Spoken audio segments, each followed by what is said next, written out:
En fait, Kolobake, Papa Chaba Beli Mingi, Toyoki appelle la malade. Là, je ne crois pas. Sauf que Zaki, dans 2 ou 3 jours. 2 ou 3 jours. Dans 2 ou 3 jours, on était surpris. Zaki, surprise pour tout le monde. On nous a annoncé que Papa Chaba n'est plus. Mais la profondeur, on a fond, la forme, ça peut être au moins sa fille. Aza capable de nous expliquer qu'est-ce qui s'est passé. Nous, on nous a fait appel. Parce que Chaba Koufi, on est venu, on a dit qu'on assistait Mbalamoko, qui jusqu'à ce que tu aies les lots. Tout cela, il y a un membre de la famille qui a expliqué que sur Abino qui tangue bako balonge qui tambo, tu as il y a une négligence. Aussi, il y a un téléphone, il a pris le numéro pour voir encore aussi, il y a une négligence. Combien de négligence, je ne le crois pas. Tel que je suis là, mais je viens de l'hôpital. Moi, dans un hôpital, j'ai mes papiers. On ne m'a pas négligé. Si on m'a négligé, je ne veux pas prendre traitement AOA. Le problème, c'est quoi? Nous, les artistes et nous sommes obligés au moins à respecter les normes. Ça veut dire il y a des principes. Oui, Zali, na Activa. Oyo, Fondation Denise Nyakero, à Pessibiso, il y a des principes. Si vous ne respectez pas ça, si vous êtes malade, tu t'amènes à l'hôpital, la carte de l'assurance maladie. Je ne crois pas qu'on négligé. Moi j'étais là, Nazalaki, n'assisté, na Koti, jusqu'à ce que ma personne a traitement. Na vu traitement. Mon négligence, c'est ça. Plus biloba le babatou. Que les gens cessent au moins, il y a que le baramabé plus pour la fondation. Quand les gens disent que négliger, cela veut dire. Il pas au coup de personnel. Biso le roi de la caméra, tu vas filmer. Mais on lobby a comme génération, tout le monde qui maman chaque la génération mo rotena bandeko mususu ba yaki wana poema. Maman chaque qui kermesse. Non, maman chaque qui kermesse té. Non, il y a la kermesse wana. Maman chaque ezaki nini? Maman chaque ezaki que maman chaque ezaki souple ba tournage. Maman chaque ba tout bando bien ba tournage bando ya. Parce que ba vesha ba batala ka qui kala, qui RTNC na obengete na chaite. Ya moi ba yebembe na ezati. Parce que maman chaque ba yaki vous voyez que tournage, pardon, kermesse. Dans la place de maman chaque, il y a maman chaque ezaki. Avec distance. Parce que imaginez combien de terrasses ça wana. Et puis qu'il y a un quand moi terrasse na e, après si moi momi na groupe, après si moi ba jo na groupe. Voilà. Mais au Yébi qui fait la bina d'ailleurs, au tourner pourquoi? Mais baton bosse c'est ba tournage, ils ont biso morode. Ils ont la soubanane. Tout ma tout kita. Et ça va artiste comédien ba c'est ça ba tournage wana. Asa moi le ko mo bengi ande to sa wanzonzi mo yaka. Ba chaîne comme na ba théâtre gato lo ba. Yangote. Ba chaîne comme ba théâtre. Mutu na mutu comme la chaîne naï. Asa elo na posta na tia mo élément na pour la télévision. Si ko boyebi ke vient na bino wana akufi. So bozo tourner pour na nini. Faut bo boza la jour on les ka bo tourner. Vous en matanga bossa la pourquoi? Na itinga pe na minute sur la tournage non. Na boyi na tournage yango. Na ndimina ya pona yebi ke vie oyo quand même. L'élément les alliés.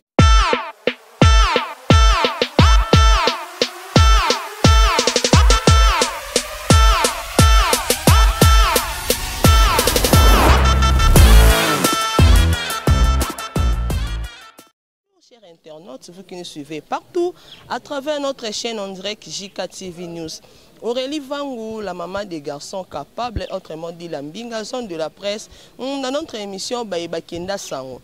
Baïba Kenda Sango, pour na lelo boyebi toza na matanga ya papa na biso atikaki biso a comédien na biso na kombo ya Chaba a toza na morgue corps déjà ebimi bazo sala déjà mes kuna toye ko kabola mawande baloba kaka foko lela na baye bazolela JKTV News pe toye ko lela na ba comédien na biso na matanga oyo ezwaki bango ensemble avec bino to ko découvrir to ko mona ndenge ba observe ya papa na biso Chaba ezole ka sans plus tarder Fabrice Mande azana nga langage moko toujours toujours ba image bino bozomona toza na matanga il y a théâtre ba comédien ils ont continué parce que ça tout vont sur bolingo d'autant on vont sur ça pour bazo yoka na bango te d'autant tika nzamba me bango ngazo memela bango ba sentiment na bango musala bango ekena ngo ndenge ezokende kaka ikende kaka bongo pesa ba kufi personnel yeba okufa to lo bana peka personnel biso loko to yana ba caméra to pe ka to filmer mais olobi a azali comme génération to mona ki mama chaque ta génération moko te na bande ko mususu ba yaki wana pour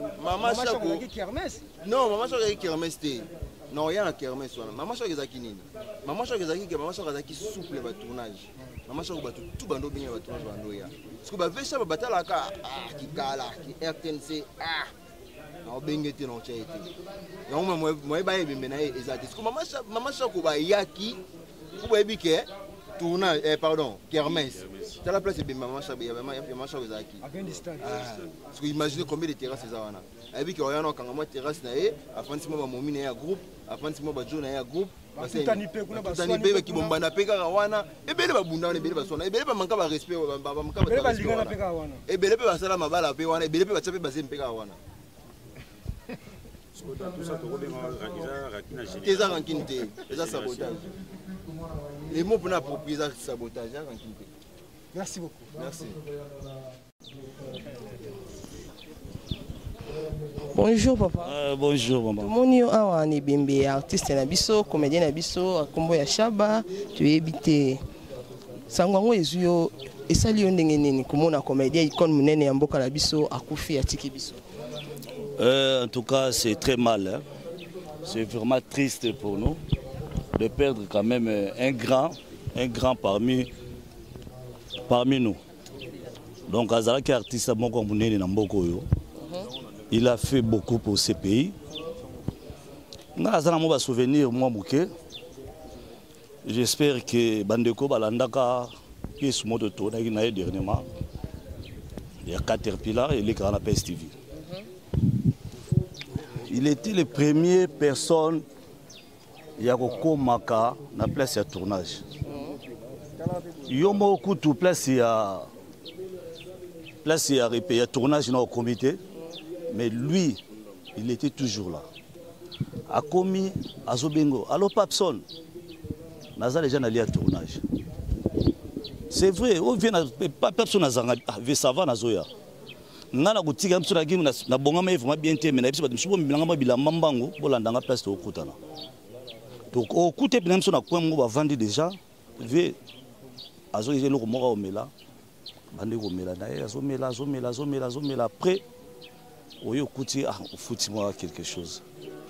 Pour yum to bengisa ki invité ki abendi mo mopanzi vandi bosolo après bomo zela ba msuba ya amiso ko benga Amelia.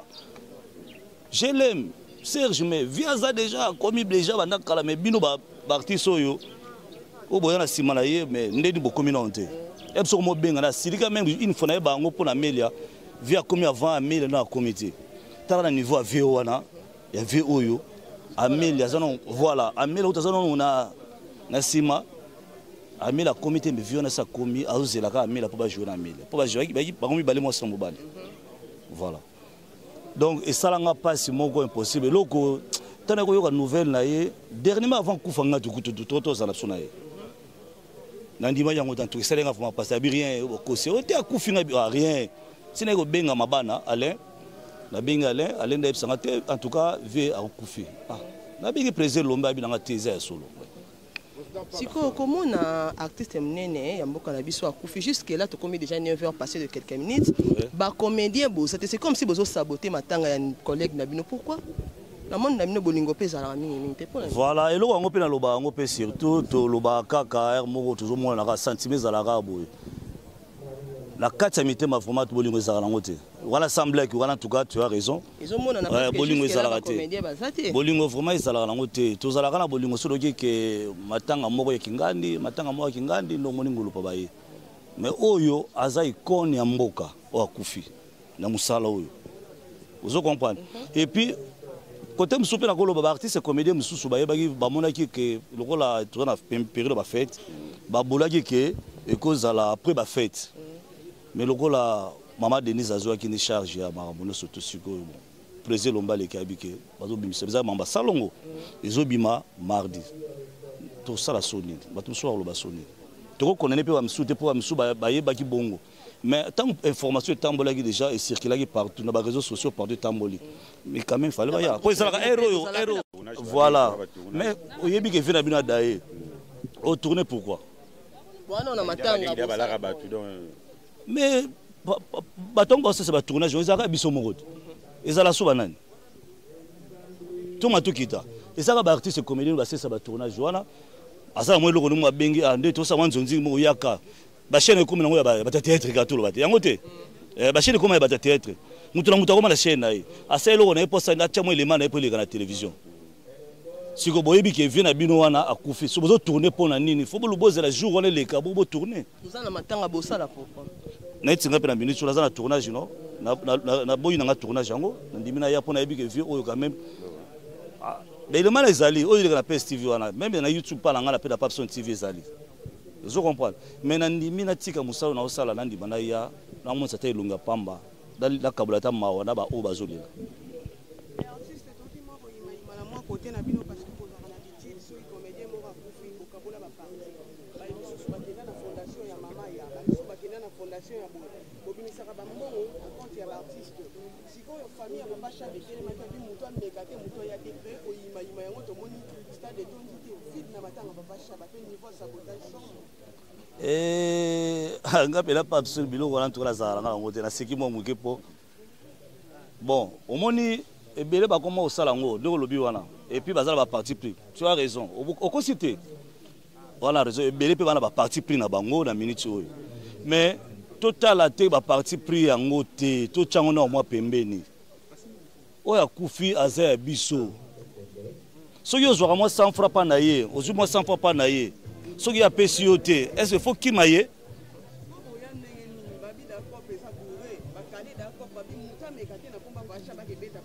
mais ceux qui ont bon na batu ba mesana ko lia ba mbonga batu balinga bon balingi ba lisi ba moni boy mabe ba lete yango balingo yate mais bo comprendre sikoyo ke baza banani mité meza ndenge nini ya mwindo be ya pembe pour en tout cas na regretter na kaka donc pe à son âme mon vieux akende na kimia molimo ne pe mala kimia donc c'est tout.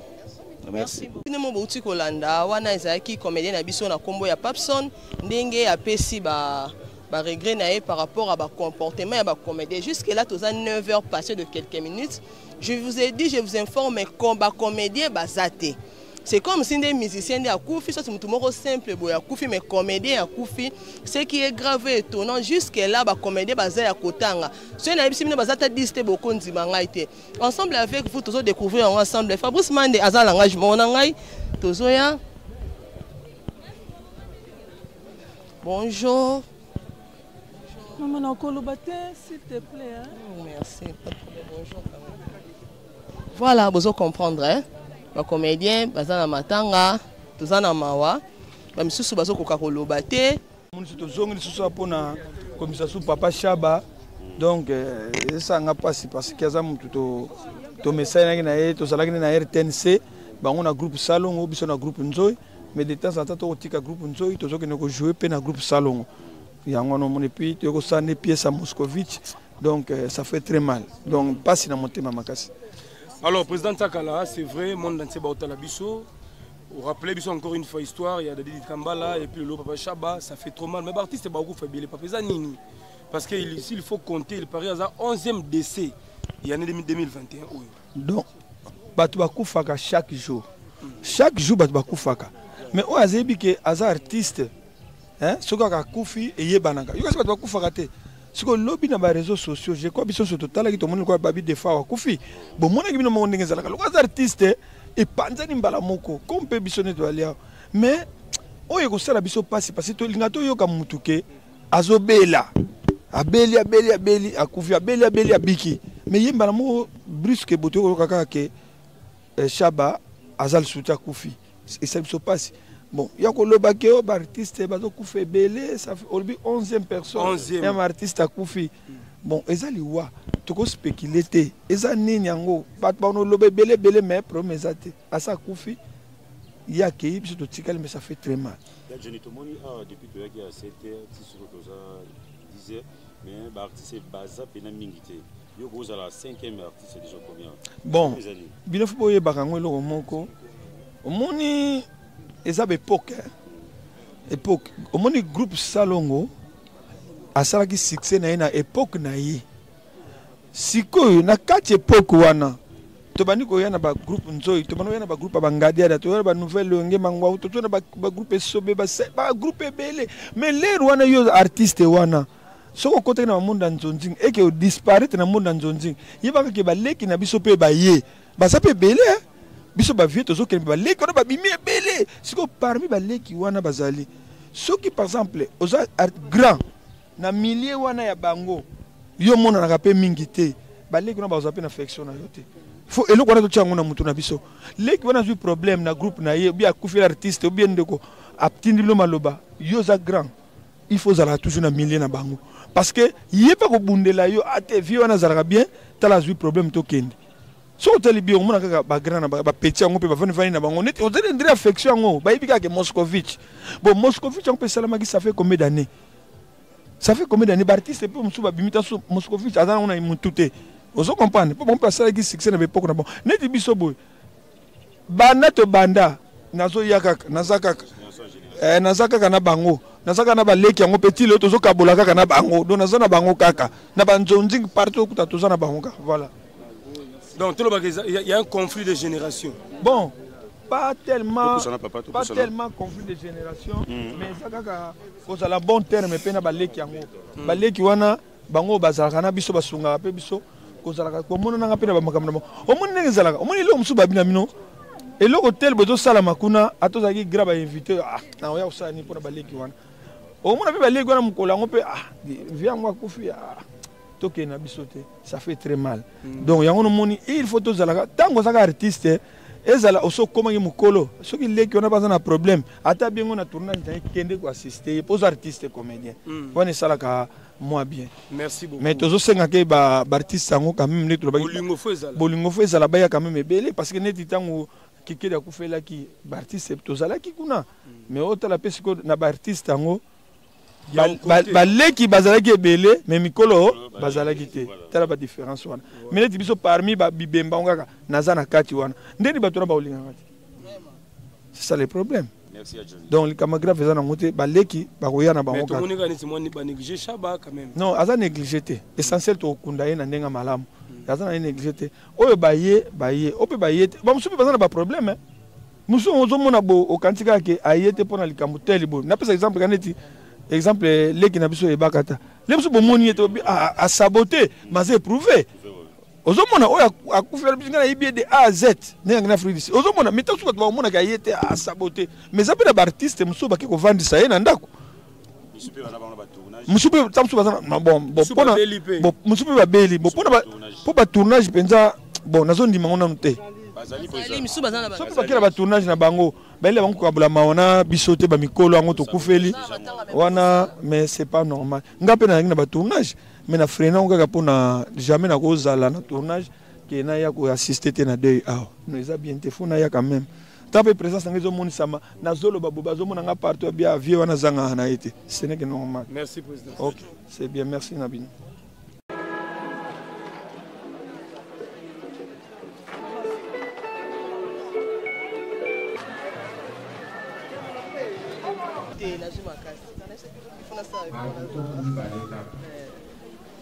Oui, tout ça toujours na morgue quand on a epsa kibino na morgue ya papa na biso Chaba aba tout ça na ba membre de famille na bango maman bonjour bonjour maman tout le monde déjà to komi na morgue awa siko programme ngo ezandenge programme na biso ndenge na lobaki lobi tozolongwa awa toke RTNC tolongo wana toke na place de l'artiste na Victoire après wana toke Nécropole. Jusque là et bien bizana nous prêt au bima ou ça tozela na nous sumomke. Non, toza déjà prêt. Pendant tozela ka masasa ya lokwa masasa paye siko tozo kende siko. Après o ezali biso. Après bembe o tozo mona musique zo beta awa bino nesiko bembe ya bino ba oyo chango. OK, ça nde biso tozo bima siko toke RTNC. Merci maman, mes condoléances toujours. Abe. Mes condoléances. Merci, merci beaucoup.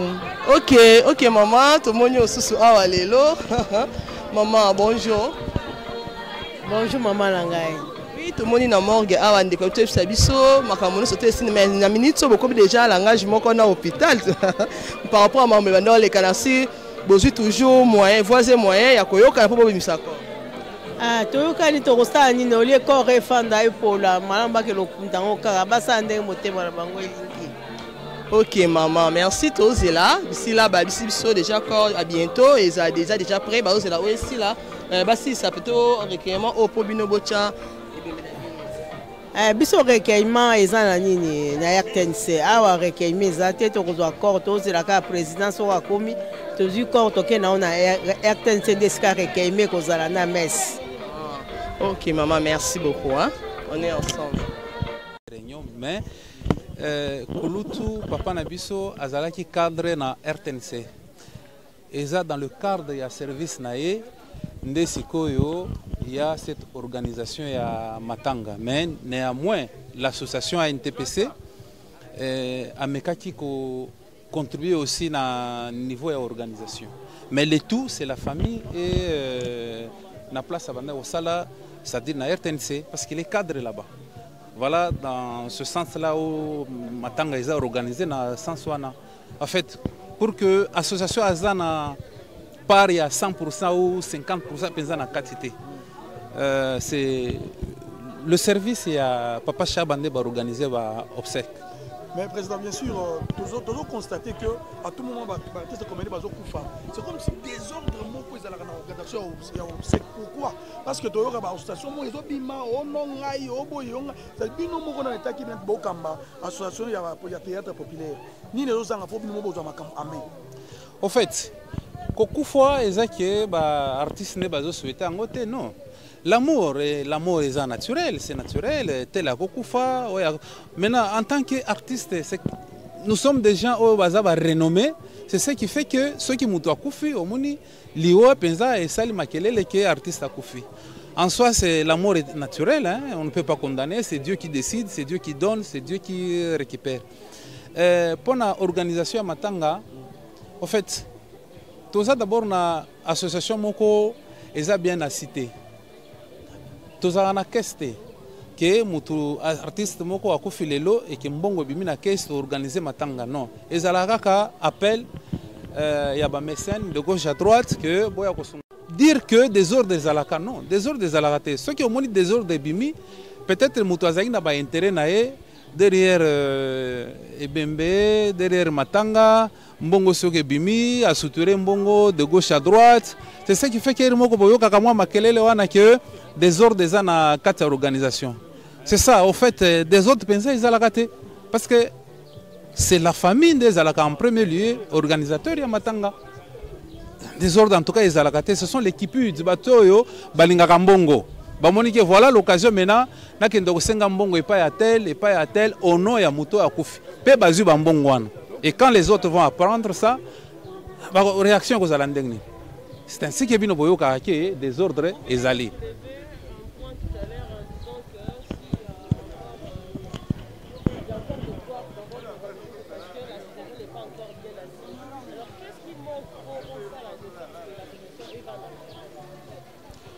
Bon, d'abord, pour que l'association est vendue, nous nous sommes dit qu'il faut abandonner nos élections. Le comité que nous gérons actuellement est provisoire. Il fallait organiser des élections. Bino moko boye baki makelelo les kaki na programme ya organisation des élections. Ba mususu balobaki bon lokola ngainde na pesa yi candidature na biminga moko il devient d'office président de l'association. Non. C'est ce qui fait que moi retard est là par rapport à l'organisation. J'espère que l'année prochaine, il y aura les élections. C'est à ce moment-là on saura comment s'organiser. Tous à compte nabiso et à contribution, mais malheureusement nous regrettons les artistes ne contribuent pas. Les artistes ne contribuent pas, même à $1 à contribution pour l'association Egoyate. Mais quand il s'agit de comme la Masanga, après Matanga, il y a un artiste, Ogomona Mbongo Zobima. Mais pour que l'association soit en charge, elle a reconnu dans l'État pour que cette organisation est. En fait, Kolobake, Papa Chaba Beli Mingi, Toyoki appelle la malade. Là, je ne crois pas. Sauf que Zaki, dans 2 ou 3 jours. Dans 2 ou 3 jours, on était surpris. Zaki, surprise pour tout le monde. On nous a annoncé que Papa Chaba n'est plus. Mais la profondeur, la fond, la forme, ça peut être au moins sa fille, Aza capable de nous expliquer qu'est-ce qui s'est passé. Nous, on nous a fait appel. Parce que Chaba Koufi, on est venu, on a dit qu'on assistait Mbalamoko jusqu'à ce que tu y aies les lots. Tout cela, il y a un membre de la famille qui a expliqué que les gens qui ont été Kitambo, il y a une négligence. Pour aussi, il y a un téléphone, il y a un président, il y a une négligence. Combien de négligence, je ne le crois pas. Tel que je suis là, mais je viens de l'hôpital. Moi, dans un hôpital, j'ai mes papiers. On ne m'a pas négligé. Si on m'a négligé, je ne veux pas prendre traitement AOA. Le problème, c'est quoi? Nous, les artistes, et nous sommes obligés au moins à respecter les normes. Cela veut dire il y a des principes. Oui, Zali, na Activa, Oyo, Fondation Denise Nyakero, à Pessibiso, il y a des principes. Si vous ne respectez pas ça, si vous êtes malade, tu t'amènes dans l'hôpital, la carte d'une assurance maladie. Je ne crois pas qu'on négligeait. Moi j'étais là, Nazalaki, assisté, Nakoti, jusqu'à ce que je fasse un traitement. J'ai vu traitement. Mon négligence, c'est ça. Plus que les gens cessent au moins, il y a que plus pour la fondation. Quand les gens disent que négliger, cela veut dire qu'il y a imprudence, il y a bango, il fallait même Papa Chaba en hôpital. TV News, on a déjà, toi Diana sorti, quand les obima déjà, tous ceux qui ont des RTNC, on a déjà, Nenge, Corbière, ils ont les cas, Corté, tous Salama, tous obima déjà, Sima. Tous obima déjà, tous déjà, na morgue, awa, tous obima, on a 42 batu bazo les cas, tous ça soit image, Nenge kaka et Zalaka, tous déjà na sorti, il y a morgue. Tozo kende direction RTNC. RTNC place recueillement et ça makuna. Bozo landa bino moko ndenge babilili yango moko ezoloba. Tozo kende RTNC.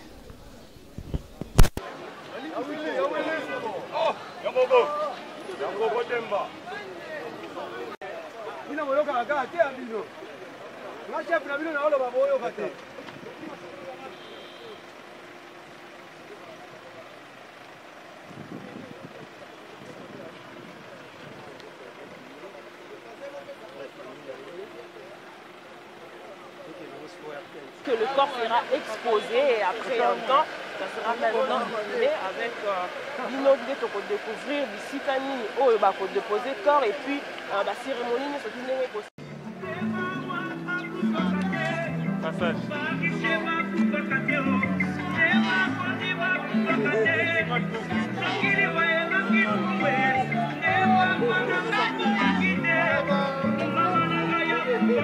pas.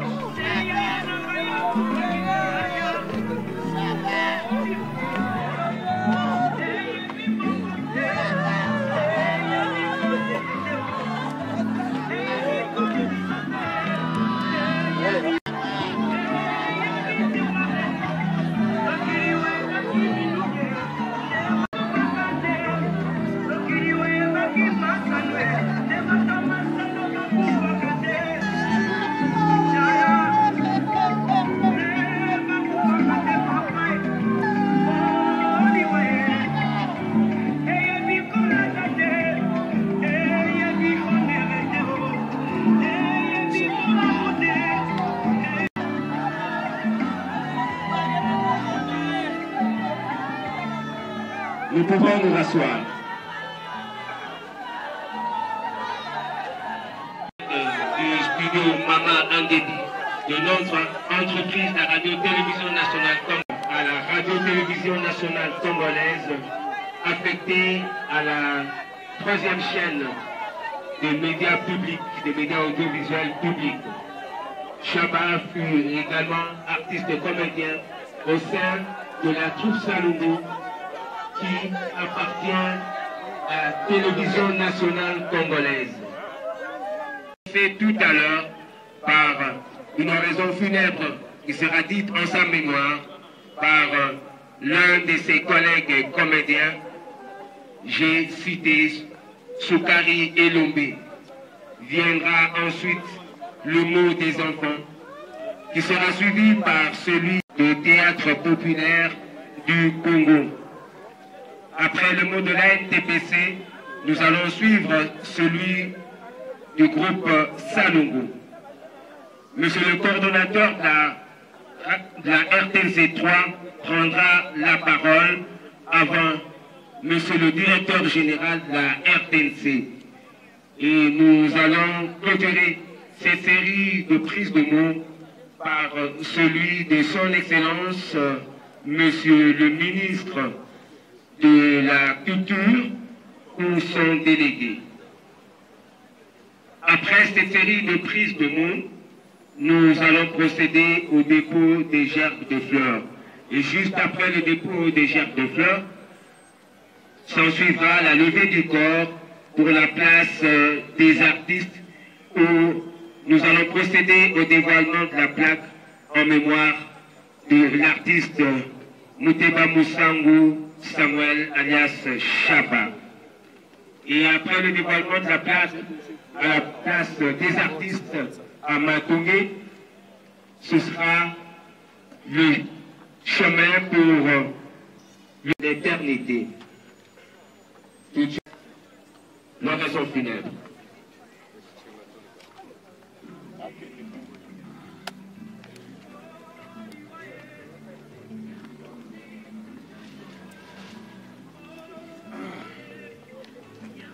Cette chanson, pleine de souvenirs, cette chanson est aussi et fait partie de la vie de celui que nous pleurons aujourd'hui.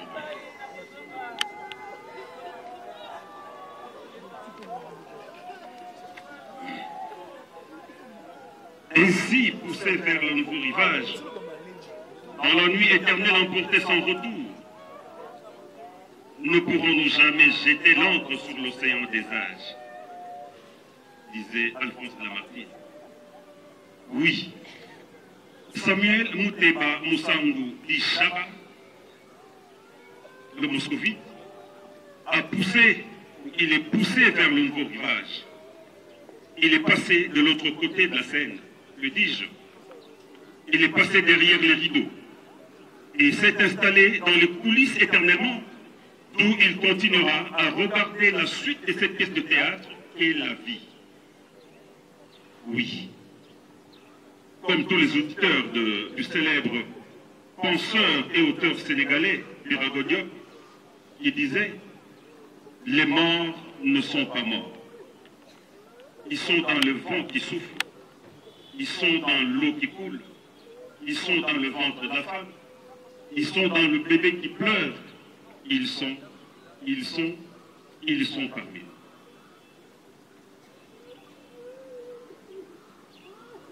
Chaba est pour ainsi dire parmi nous, est bien confortablement installé dans les coulisses éternelles et bientôt sera aux côtés de Stewar Inga, Nsengo Diangenda, Ebale Mondial, Mopepe, Monzele, Mingondo, Sans Souci, Papa Chef, Chaco, Doudungafura et j'en passe.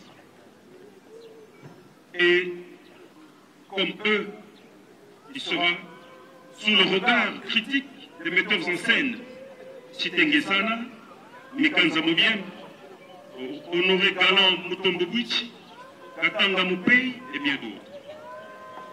Ils nous regardent jouer chacun son rôle sur ce grand plateau théâtral et la surface terrestre. En effet, sur scène, tous nous sommes. Et au théâtre, tous nous jouons. Et cette icône, née en 1956 à Kinshasa, qui repose dans cette caisse en bois, a fait du théâtre depuis sa tendre enfance par sa grandeur Chitengesana en 1975 avec son ami et voisin du quartier Inga Stewa. Nous retiendrons que ces deux noms, Inga et Chaba, sont tirés du projet Inga Chaba, du projet d'électrification. Venir ces deux noms, Inga et Chaba. Il a vu venir tout le monde au groupe Salongo et toutes les générations qui ont joué dans le groupe Salongo. Cet artiste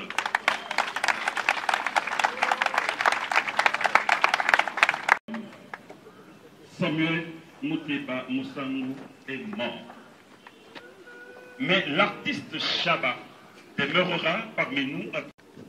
Chaba, primé en Afrique en 2014 en Côte d'Ivoire, est reconnu comme citoyen de la ville de Toulouse en 2012. Chaba, très adulé par la diaspora congolaise, le moscovite Chaba quitte cette terre sans la moindre reconnaissance officielle de son pays. Aucun brevet, ni une moindre médaille, malgré tous les mérites. Voilà pourquoi nous n'avons pas voulu entreprendre une quelconque démarche pour une décoration à titre posthume qui ne serait que moquerie et hypocrisie nationale. Et depuis sa création en 1975, 47 ans, bientôt en février, le groupe Salongo Théâtre de chez nous n'a jamais bénéficié d'un regard intéressé des autorités. Malgré son immense travail de moralisation, de lutte contre les antivaleurs, dans un divertissement sain, malgré l'engagement de ses membres à la bonne citoyenneté, le membre du groupe Salongo, disais-je, partage la misère dans l'insouciance totale des dirigeants qui se complaisent et se limitent aux félicitations verbales. Au titre de propagande, de sensibilisation et de vulgarisation des bonnes mœurs, ce groupe a toujours accompagné les différentes politiques nationales à travers ses œuvres diffusées à la télévision nationale congolaise, la RTC. Depuis le maréchal Mobutu jusqu'à ce jour, le groupe Salongo Théâtre de Chenou remplit son devoir, son rôle social de divertir en riant. Qui soit parmi Désiré Kabila, qui a mobilisé et sensibilisé l'intelligence congolaise à revenir au pays et travailler pour la nation. Et plusieurs autres œuvres d'engagement politique et social dans la lutte contre les différentes pandémies sous Joseph Kabila Kabange, et maintenant encore notre engagement dans la politique du président Félix Antoine Tshisekedi Tshilombo dans sa lutte pour la bonne gouvernance, dans sa lutte contre la Covid-19, dans sa lutte pour la moralisation de la gestion de la chose publique, et bien d'autres, le groupe Salongo Européen présent.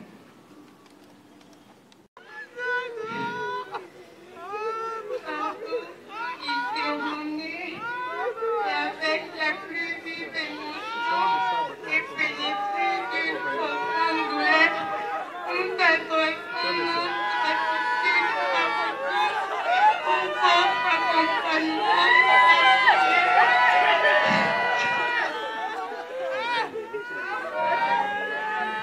Merci, merci. Monsieur Massoumou Debrendé, Yala Kayana, l'artiste vertébré Zoumouambaza.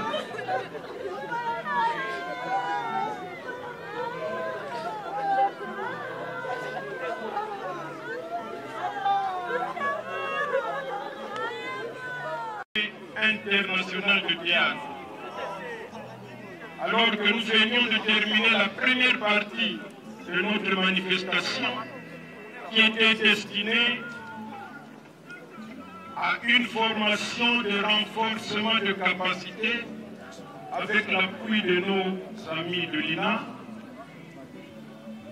Chaba m'interpella pour dire, mais président Massoumou, ce 27 mars est une grande réussite.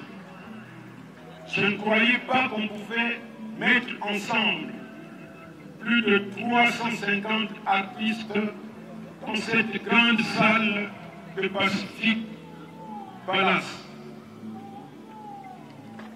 Et qu'il fallait nécessairement faire le double l'année prochaine, c'est-à-dire le 27 mars 2021, qui est, comme vous le savez, la journée internationale de théâtre. Et depuis 2 semaines, puisqu'il y avait ce défi, nous avons commencé à organiser cette manifestation qui aura lieu au mois de mars prochain, pour que nous puissions faire le double, comme l'avait souhaité notre ami Chaba ce jour-là. Mesdames et messieurs, pour